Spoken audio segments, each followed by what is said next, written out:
Gonna be so honest, whenever I make one of these TBR videos, never follow the TBR. It's more like a Pinterest board. I just look at it because it looks nice and it's seasonal. And it's just like, yeah, I want to do that, but I just never end up doing it. Basically, it's just like, yes, I do want to read these books, but there's like a 0.0000001% chance I'm ever gonna complete the list.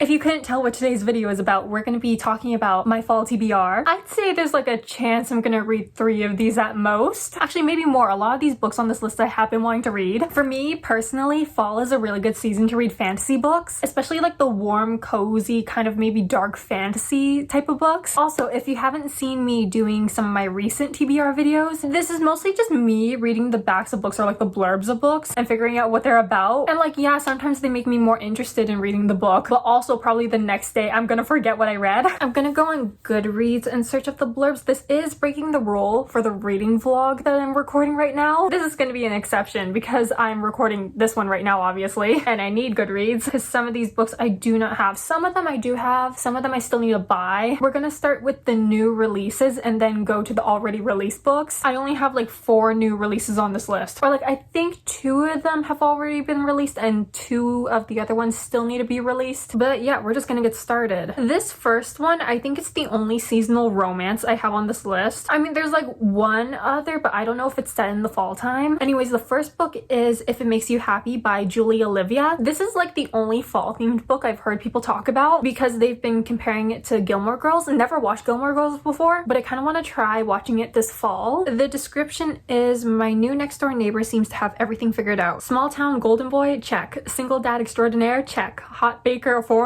I didn't notice them, I swear. I, on the other hand, don't at all have anything figured out. Trust me, I didn't think taking over my mom's dream bed and breakfast in Copper Run, Vermont was going to be easy. It should be a good place to heal after my divorce, but apparently my scones belong in the garbage with my small talk skills, as pointed out by none other than Cliff. Cliff is inescapable. He knows exactly what people need, always. Friends, I can make friends. That's safe. Except I'm leaving in 3 months to pass the inn off to my little sister and get the promotion in Seattle I've been working towards. So ask me why I'm thinking about kissing my hot neighbor. Okay, I've never watched Gilmore Girls, but I have seen clips. I've seen people comparing this couple kind of like the reverse to Luke and Lorelai, if that's their names. Okay, does anyone else find the genres on Goodreads really weird? Like, they're not even genres anymore, they're tropes. I mean, obviously there's like romance, but then there's also like friends to lovers, small town romance, and the genres, it also says slow burn. Hopefully it actually is a slow burn. Holy crap, this is a really big book though. It says it's 513 pages in paperback. Well, that's scary. Normally I don't really like reading long romance books. A 500-page fantasy book I can get with. Romance, not so sure, but the cover was giving really fall, and because I wanted to watch Gilmore Girls this season, I wanted to give this one a try. Next is Alchemized by Senlin Yu. I still need to read Harry Potter. I haven't thrifted all the books yet. I've only thrifted, I think, books 1 to 4 and randomly book 7, but I know Alchemized is coming out this month. I did also want to read Manacled before I read this one. In this riveting dark fantasy debut, a woman with missing memories fights to survive a war-torn world of necromancy and alchemy, and the man tasked with unearthing the deepest secrets of her past. What is it you think you're protecting in that brain of yours? The war is over. Holdfast is dead. The eternal flame extinguished. There's no one left for you to save. Once a promising alchemist, Helena Marino is now a prisoner, a warren of her own mind. Her resistance friends and allies have been brutally murdered, her abilities suppressed, and the world she knew destroyed. According to resistance records, she was a healer of little importance within their ranks, but Helena has inexplicable memory loss of the months leading up to her capture, making her enemies wonder, is she truly as insignificant as she appears, or are her lost memories hiding some vital piece of the resistance final gamble? To uncover the memories buried deep within her mind, Helena is sent to the High Reeve, one of the most powerful and ruthless necromancers in this new world. Trapped on his crumbling estate, Helena's fight to protect her lost memory and to preserve the last remaining shreds of her former self is just beginning. For her prisoner and captor have secrets of their own, secrets Helena must unearth whatever the cost. I don't know why this sounds so different from what I thought it was, because I know this is Hermione fan fiction, and I have watched the Harry Potter movies before, so I thought it would kind of remind me of those. This seems like completely different. Next book is Wild Reverence by Rebecca Ross. Okay, is this like attached to the Divine Rivals duology? Because I think I read somewhere this was about like the gods in that world, maybe? I don't know, we'll see. Born in the firelit domain of the Underrealm, Matilda is the youngest goddess of her clan, blessed with humble messenger magic. But in a land where gods often kill each other to steal power and alliances break as quickly as they are forged, Matilda must come of age sooner than most. She may be known to carry words and letters through the realms, but she holds a secret she must hide from even her dearest allies to ensure her survival. And to complicate matters, says there's a mortal boy who dreams of her despite the fact that they have never met in the waking world. 10 years ago, Vincent of Beckett wrote to Matilda on the darkest night of his life, begging the goddess he befriended in dreams to help him. When his request went unanswered, Vincent moved on, becoming the hardened, irrelevant lord of the river who has long forgotten Matilda. That is until she comes tumbling into his bedroom window with a letter for him. As fate would have it, Matilda and Vincent were destined to find each other beyond dreams. There may be a chance for Matilda to right the blood-soaked ways of the gods, but at immense sacrifice. She will have to face something she fears even more than losing her magic, to be vulnerable and to allow herself to finally be loved. Okay, it says down here that it is a Letters of Enchantment book, book 0. So it's like a prequel story to the gods that were in Divine Rivals. Okay, is this actually a young adult book? Because the other day I saw this book on the adult fantasy shelf in my bookstore, which is why I thought for a second, okay, maybe this isn't a part of the Letters of Enchantment series, but it is. Next is the final book in the new releases I have. It's Cold Wire by Chloe Gong. I do want to try reading more Chloe Gong books this season too, because I read Immortal Longings by her and I really like that one. Anyways, Cold Wire description. The future is loading. To escape rising seas and rampant epidemics, most of society lives up country in glistening virtual reality, while those who can't afford the subscription are forced to remain in crumbling down country. But up country isn't perfect. A cold war rages between two powerful nations, Metalluo and Atahua, and no one suffers for it more than the mutant orphans in Atahua. Their enrollment at Nile Military Academy is mandatory. Either serve as a soldier or risk being labeled a spy. Irael graduated the academy and joined Nile Corps's private forces down country, exactly as she was supposed to. Then Atahua's most wanted anarchist frames her for assassinating a government official, and she's given a choice: cooperate with him to search for a dangerous program in Metalluo or go down for treason. Meanwhile, Leah is finishing her last year upcountry at Nile Military Academy. Paired with her academic nemesis for their final assignment, Leah is determined to beat him for valedictorian and prove her worth. But there may be far more at stake when they're tasked to infiltrate Metalluo and track down an Atahuan traitor goes wrong. Though Irael and Leah tear through Metalluo on different planes of reality, the two start to suspect they are puzzle pieces in a larger conspiracy. And the closer they get to the truth, the closer their worlds come to a shattering collision. So this is like a science fiction dystopian fantasy. Also, it's multiple PV, which potentially means multiple romances. Also, I don't know why. This book reminds me of, I think it's Legend by Marie Lu, the trilogy. Okay, now we're going on to the already released books. So the first one is Dark Rise by C.S. Picot. I'm actually reading this one right now. I'm over halfway. I'm not gonna read the description of this one because I don't know, I just feel weird reading it when I'm like halfway through. I'm also planning on getting the second book eventually and reading that one too. It is gonna be in the reading vlog I'm recording right now. All I'm gonna tell you guys is that it's really good. I'm really liking it. And there's like a whole light versus dark battle going on. Or like it's not going on. It hasn't exactly started yet, but it's like an ancient war that's about to be rebirthed or recreated. And the series is supposed to be a trilogy. The third book isn't out yet. It's like a dark old-timey fantasy book. Next book is The Enchanted Greenhouse by Sarah Beth Durst. I read the first book, The Spell Shop. I rated that one like a 4 out of 5. Really liked it. I think this series is like a standalone series though, so you can read the second book without reading the first book, I think. Don't take my word for it. But it is like a whole different main character in the second book. Turlu Perna broke the law because she was lonely. She cast a spell and created a magically sentient spider plant. As punishment, she was turned into a wooden statue and tucked away into an alcove in the north reading room of the Great Library of Elysium. This should have been the end of her story. Yet one day, Turlu wakes up in the cold of winter on a nearly deserted island full of hundreds of magical greenhouses. She's starving and freezing, and the only other human on the island is a grumpy gardener. To her surprise, he offers Turlu a place to sleep, clean clothes, and freshly baked honey cakes, at least until she's ready to sail home. But Turlu can't return home and doesn't want to. The greenhouses are a dream come true, each more wondrous than the next. When she learns that the magic that sustains them is failing, causing the death of everything within them, Turlu knows she must help, even if that means breaking the law again. This time, though, she isn't alone. Assisted by the gardener and a sentient rose, Turlu must unravel the secrets of a long-dead sorcerer if she wants to save the island, and have a fresh chance at happiness and love. Funny, kind, and forgiving, The Enchanted Greenhouse is a story about giving second chances to others and to yourself. I remember she was briefly mentioned in the first book. She wasn't in the first book at all, though. One of the things I loved about the spell shop is that there were so many just different magical creatures, and that includes the sentient plants. I love the sentient plants for some reason. And these books are very like cozy fantasies with a romance in them. Next book is Vilest Things by Chloe Gong. I'm not gonna read you the description of this one because it is the second book in the series. It's been a while since I read the first book, but I feel like I remember quite a bit. In the first book, there was this tournament going on, like a death tournament, and it's in this futuristic city, and the tournament is broadcasted everywhere. And I can't remember their names, but there were two main characters and then like one other side character. We got all their POVs, and normally for the tournaments, people don't team up, but the two main characters did team up. And the magic system is really interesting. It's like body jumping. It's basically switching bodies, so one person can switch from one body to the next. And yeah, that's pretty much it. The first book I rated a 4 out of 5, which is why I wanted to read the second book. Next book is Bury Your Bones in the Midnight Soil by V.E. Schwab. I'm pretty sure I've already read the description of this one for another video, but I'm like really bad at remembering blurbs, so I'm just gonna reread it. This is a story about hunger. 1532, Santo Domingo de la Calzada. A young girl grows up wild and wily. Her beauty is only outmatched by her dreams of escape, but Maria knows she can only ever be a prize, or a pawn, in the games played by men. When an alluring stranger offers an alternate path, Maria makes a desperate choice. She vows to have no regrets. This is a story about love. 1827, London. A young woman lives an idyllic but cloistered life on her family's estate until a moment of forbidden intimacy sees her shipped off to London. Charlotte's tender heart and seemingly impossible wishes are swept away by an invitation from a beautiful widow, but the price of freedom is higher than she could have imagined. This is a story about rage. 2019, Boston. College was supposed to be her chance to be someone new. That's why Alice moved halfway across the world, leaving her old life behind. But after an out-of-character one-night stand leaves her questioning her past, her present, and her future, Alice throws herself into the hunt for answers and revenge. This is a story about life, how it ends and how it starts. What I could remember about reading the blurb before is that after reading it, I was really interested because of the different POVs and the different timelines and how each time period is set in a completely different place. It is a fantasy book. There's supposed to be vampires in this book, which like I don't know how that's going to be incorporated. Next is A Song to Drown Rivers by Anne Liang. I love Anne Liang's books. I've read every single book she's released. This was her fantasy debut. Her past books have all been contemporary romances or like magical realism romances. Okay, so inspired by the legend of Shisha, one of the famous four beauties of ancient China, A Song to Drown Rivers is an epic historical fantasy about womanhood, war, sacrifice, and love against all odds. Her beauty hides a deadly purpose. Shisha's beauty is seen as a blessing to the villagers of Yue, convinced that the best fate for a girl is to marry well and support her family. When Shisha draws the attention of the famous young military advisor Fan Li, he presents her with a rare opportunity to use her beauty as a weapon, one that could topple the rival neighboring kingdom of Wu, improve the lives of her people, and avenge her sister's murder. All she has to do is infiltrate the enemy palace as a spy, seduce their immoral king, and weaken them from within. Trained by Fan Li in everything from classical instruments to concealing emotions, Shisha hones her beauty into a perfect blade, but she knows Fan Li can see through every deception she masters, the attraction between them burning away any falsehoods. Once inside the enemy palace, Shisha finds herself under the hungry gaze of the king's advisors while the king himself shows her great affection. Despite his gentleness, a brutality lurks and Shisha knows she can never let her guard down. But the higher Shisha climbs in the Wu court, the farther she and Fan Li have to fall. And if she is unmasked as a traitor, she will bring both kingdoms down. Okay, I did read this description for another video too, and this one I feel like I remembered really well because I was surprised by the fact that this romance isn't an enemies to lovers. I think it's between her and Fan Li, which when I was in the middle of reading this description the first time, I thought it would be an enemies to lovers romance between her and the enemy king, but nope, it's between her and the military advisor. Next book is Coffee Shop in an Alternate Universe by C.B. Lee. What kind of pulled me to this book at first is that the title reminded me of like an anime title. When Brenda's internet goes out right before an important scholarship deadline, she stumbles right into Kat's family's coffee shop. Brenda is swept away by cool, confident Kat, who cares about Brenda's 19-step plan to save the world through science. Meanwhile, Kat can't stop thinking about Brenda, who is smart, passionate, and doesn't seem to care that Kat is the prophesized chosen one. The only problem, Kat and Brenda are from different universes, like need to find a portal to go on a second date different universes. As their universes collide and things spiral out of control, can a girl who is determined to save the world find love with a girl determined to outrun her destiny? Yep, exactly like an anime title. Plus, I really just wanted a fantasy book with a cute, cozy coffee shop romance. Next book is All This Twisted Glory by Tara Mafi. Really wanted to read this one before the fourth book came out, but I don't think that's gonna happen because the fourth book is coming out in less than a week, and I'm in the middle of reading this series right now. Oh wait, I probably shouldn't read you guys the description of the third book, but the first book in this series is This Woven Kingdom, and we get two POVs. First one is Elise, second is Cameron. So there are two different types of beings in this world, the normal humans and then the Jinn. Elise is Jinn and then Cameron is the prince of this kingdom, but Elise also has this secret identity that could potentially be dangerous for Cameron. I don't really know how else to explain it. The Jinn in this world also have like special abilities. So one day Elise and Cameron meet and it's like instant attraction. They're just like instantly drawn towards each other, but Cameron doesn't know that she is who she is, and like once he figures that out, a whole whirlwind of events just comes crashing down on them. I will say the first book is more of a subplot romance, and then the second book is very romance heavy. Next book is Like You've Nothing Left to Prove by E.L. Massey. This is the second book in that series. The first book is Like Real People Do, and it's a romance series. The first two books are like sports romances. The main characters are Eli and Alex. Eli is a disabled figure skater, and then Alex is like the youngest NHL hockey captain ever with an anxiety disorder. And Eli does his best to avoid hockey players because he doesn't like them too much until he meets Alex, and they have like this instant friendship, and obviously it turns into like a friends to lovers romance. I really like the first book in the series. I gave it a 4 out of 5. Just a cute, cozy romance. Next book is Grandmaster of Demonic Cultivation by Mo Shang Tongshu. So I did try reading this a few months ago, but I was in a really bad reading slump at the time, so I decided to put it down because I didn't want to be in a reading slump while while I was reading that series. Wei Wuxian was once one of the most outstanding men of his generation, a talented and clever young cultivator who harnessed martial arts, knowledge, and spirituality into powerful abilities. But when the horrors of war led him to seek a new power through demonic cultivation, the world's respect of his skills turned to fear, and his eventual death was celebrated throughout the land. Years later, he awakened in the body of an aggrieved young man who sacrifices his soul so that Wei Wuxian can exact revenge on his behalf. Though granted a second life, Wei Wuxian is not free from his first, nor the mysteries that appear before him now. Yet this time he'll face it all with the righteous and esteemed Lan Wangji at his side, another powerful cultivator whose unwavering dedication and shared memories of their past will help shine a light on the dark truths that surround them. I'm so excited for this one. I loved Heaven Official's Blessing by Mo Shang-Chong-Chu. I watched the anime to both Heaven Official's Blessing and Grandmaster of Demonic Cultivation and really enjoyed them both. Next is The Book of Azrael by Amber V. Nicole. So this one I was planning on buddy reading with a friend, so I'm hoping we'll be able to start it this fall. I don't really know what it's about. I mentioned to her once and told her, oh, I heard this was good, and then my friend took a look at the writing in the book and she says the type of writing that she thinks she'll like. I know this one's also an ongoing series. World Ender meets Ender of Worlds. 1,000 years ago, Diana gave up her life in the deserts of Oria to save her dying sister. She called upon anyone who would listen, not expecting a monster far worse than any nightmare to answer. Now she does what Caden asks, even if that means securing an ancient relic from the very creatures that hunt her. A king thought long dead and long forgotten. In the old world, his name was Sam Kyle. In the new world, it is Liam. But one title remains true throughout time. He is the World Ender, a myth to his enemies, a savior and king to those loyal to him. After the gods' war, he locked himself away, hiding from the world. He denied his crown and responsibilities, leaving the very ones who needed him most to deal with the fallout of the death of his homeworld. Now an attack on those he holds dear sends him back to the one realm he never wished to visit again, and into the sights of an enemy he thought imprisoned eons ago. Now enemies older than time must put aside their differences and work together in hopes of saving both their world and every realm in between. Okay, and then the only other things I know about this book besides the description I just read, enemies to lovers obviously, and then I heard it's like urban fantasy. Yeah, honestly, that's pretty much it. Also a romantasy. This is gonna be the first romantasy book I've read in a while. Next is The Poppy War by R.F. Kuang. Not gonna lie, I'm really scared for this one. When Rin aced the Keju, the empire-wide test to find the most talented youth to learn at the academies, it was a shock to everyone. To the test officials who couldn't believe a war orphan from Rooster Province could pass without cheating, to Rin's guardians who believed they'd finally be able to marry her off and further their criminal enterprise, and to Rin herself who realized she was finally free of the servitude and despair that had made up her daily existence. That she got into Signgard, the most elite military school in Nikan, was even more surprising. But surprises aren't always good, because being a dark-skinned peasant girl from the south is not an easy thing at Signgard. Targeted from the outset by rival classmates for color, poverty, and gender, Rin discovers she possesses a lethal, unearthly power, an aptitude for the nearly mythical art of shamanism. Exploring the depths of her gift with the help of a seemingly insane teacher and psychoactive substances, Rin learns that gods long thought dead are very much alive, and that mastering control over those powers could mean more than just surviving school. For while the Nikara Empire is at peace, the Federation of Mugen still lurks across a narrow sea. The military advanced Federation occupied Nikan for decades after the First Poppy War, and only barely lost the continent in the second. And while most of the people are complacent to go about their lives, a few are aware that a third Poppy War is just a spark away. Rin's shamanic powers may be the only way to save her people, but as she finds out more about the god that has chosen her, the vengeful Phoenix, she fears that winning the war may cost her humanity, and that it may already be too late. I feel like I haven't read too many historical fantasy books, and I heard R.F. Kuang's writing is just really good, so I am scared, but I'm genuinely excited about this one. Finally, we have the last book on the list. It's An Ancient Witch's Guide to Modern Dating by Cecilia Edward. This one I just randomly picked up in the bookstore the other day, and the back really interested me. Also, the cover's really pretty. An Ancient Witch explores the thrills and perils of online dating with hilarity and heart in a charming rom-com perfect for fans of cozy fantasy and witchy romance. Meet Thorn Scarheart, a 39-year-old witch who's having trouble finding love in the 17th century. Despite the local matchmaker's efforts and Thorn's arsenal of power love potions, she has yet to fall in love. After the disappearance of her sister and the loss of her mother, Thorn was too caught up in, well, life to focus on dating. Now she fears she may have missed her chance. But when one of her potion brews backfires spectacularly, Thorn is hurled 350 years into the future, landing in a bustling city where her once isolated cottage is now a historical museum. While this unexpected leap through time may seem daunting, modern life does have its perks. Indoor plumbing, electric kettles, and the world of online dating. At 39, the odds may not be perfect, but at least they're not impossible. With the help of the museum's new curator and her charming veterinarian brother, Thorn dives headfirst into the 21st century dating scene. And as she searches for romance, she may also find herself along the way. Just a guess, but is she gonna end up with the charming veterinarian brother? Because there's a cat on the cover of this book. Anyways, that is all the books I have on my list. My mouth is really dry from reading all those. Okay, I know I said at the beginning of the video that I was probably only gonna read 3, but I have a feeling I might at least read 5. I don't know, I feel like this is a pretty good list. I have faith. But yeah, that's pretty much it. I'm gonna go get a glass of water and also continue reading my book. Hope you guys enjoyed and hope to see you in the next one. Bye!